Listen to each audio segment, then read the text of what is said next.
IWI, Jericho 941 this is a post-2007 manufacture date 941. The pre-2007s have a different rear dovetail cut that are a lot smaller and sit more in their own. Dovetail cut doesn't have that overhang like these newer 941s have. The other difference is that you have these new Jericho Enhanced or Jericho 2s. They have different dovetail cuts both front and rear compared to the 941. But what we're going to do is show you how to install our Jericho 941 sights, which are 19593 is the part number for those. And they can install from both sides. These sights aren't necessarily tapered. They have these little peened areas, little nubs to create a little bit more friction fit. But the dovetail cuts themselves aren't tapered, and neither are the sights.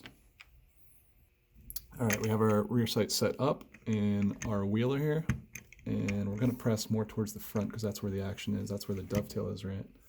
Get the front side out of the way. You can see how it's kind of set up there. We want to be pressing more towards the front because the overhang towards the back, you could press it on the back, but then you're kind of really torquing on the sight and not really pressing in straight in through the dovetail. There's less real estate to work with on the side when you're going this way, but it will definitely go in smoother. And these sights are made pretty accurate to what this dovetail is cut for. These metals come straight from IWI. I measured them against the OEM sights, and they are the exact same sights. So you're getting an exact replacement to the OEMs. And what's nice about this is they have these little striation lines on the top of the slide, so you can look down on it and you can pretty much get it lined up exactly dead center, which I can eyeball it right now and it looks pretty good. Let's go a hair more. And there you go. And that's it. Rear sight is in. Let's do the front sight.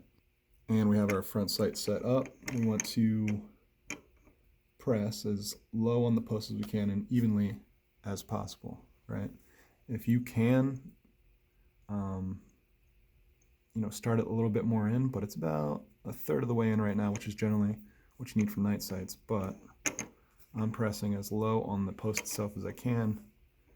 But if you have the ability with your sight pusher or just a polymer punch, just get it in a hair more.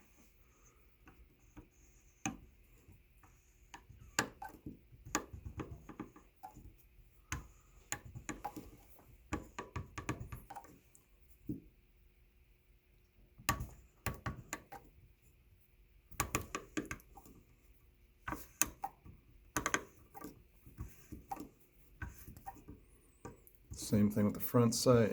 You have these little lines on the top of the slide, which you can use for reference for centering. And I am about, that's pretty much perfect. You can go back a hair.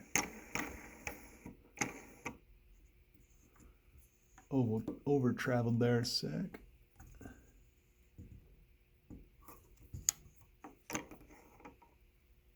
And that's pretty much it. You're in there. So it's a little tight going in because of that little nub on the front sight, but once it gets started there and gets within that dovetail, and then it's pretty much smooth sailing from there. And here's our finished product, our True Dot 19593s.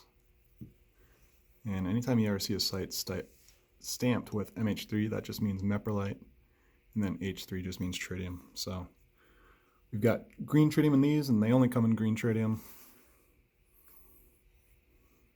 Whereas the daytime contrast color is white, and I'm trying to focus in on that front sight, but you can get a pretty good idea of how they'll look during the day. And then green tritium at night, and we'll turn off the lights here real quick so you can get an idea.